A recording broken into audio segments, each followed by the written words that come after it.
there, everybody, and welcome to this brief presentation on optimism versus toxic positivity. I'm your host, Dr. Elise Snipes.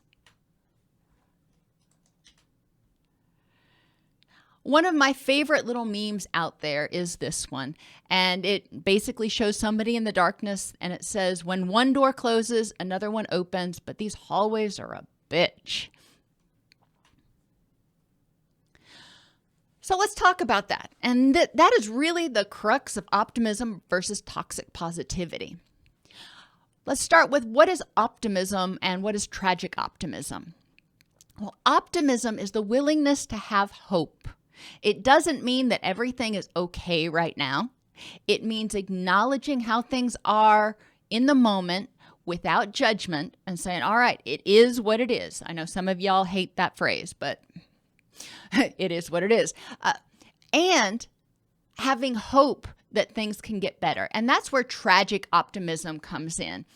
Optimism comes from a place, things are going along, things are decent, and you are optimistic that things will continue to go well or continue to improve.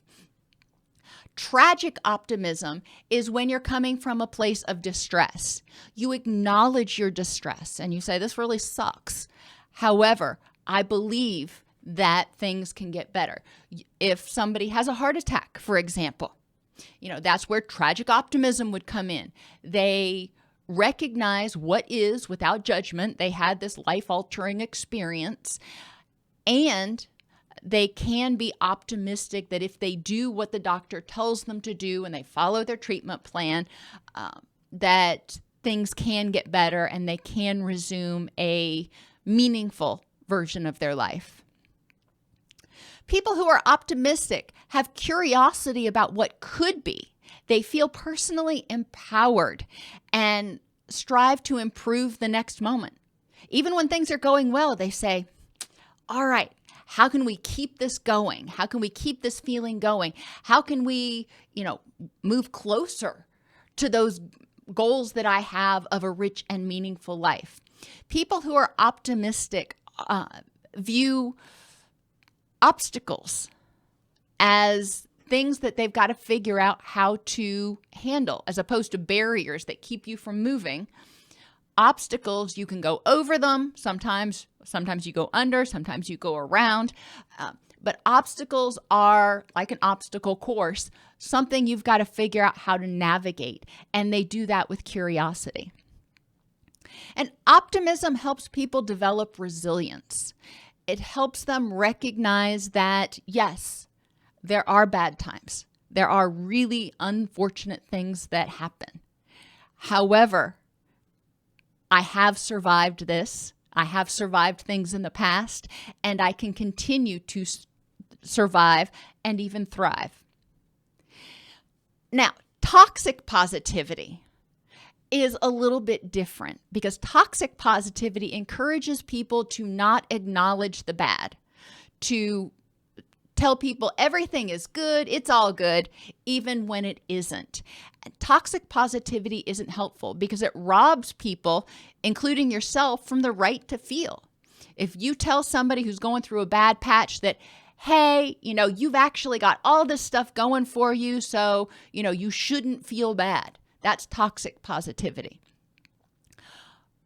Optimism acknowledges what is without judgment. It acknowledges unpleasantness, and it has hope, or helps people have hope that things will get better.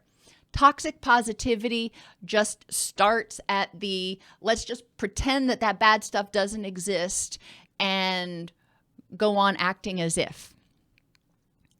Toxic positivity also prevents people from being able to learn how to deal with unpleasant feelings. If you just ignore them, kind of put your fingers in your ears and go, la, la, la, la, la, la, la, this isn't happening, then you don't develop the ability to navigate challenging thoughts, to sit with unpleasant feelings and ride the wave, so to speak, recognizing that, okay, this is unpleasant. I don't like sitting through this. However, things can get better. Journaling prompts. What are the 5 best things and the 2 worst things in your life right now? Now, Is that toxic positivity? No.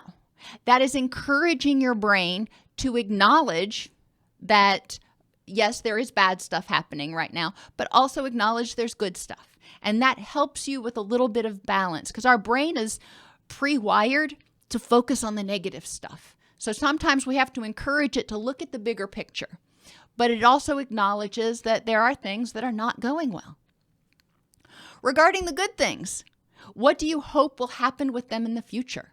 Maybe your relationship with your best friend is going good right now, or your job is going well right now.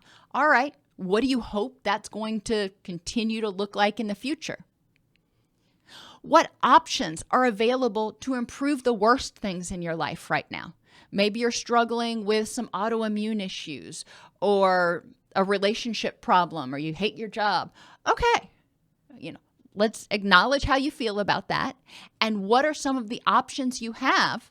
Let's get curious about what you could do. What do you have the power to do to improve the next moment?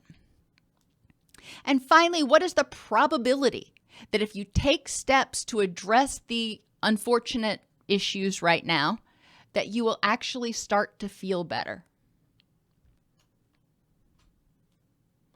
More in-depth resources can be found in the Optimism playlist at allceus.com/optimism-videos.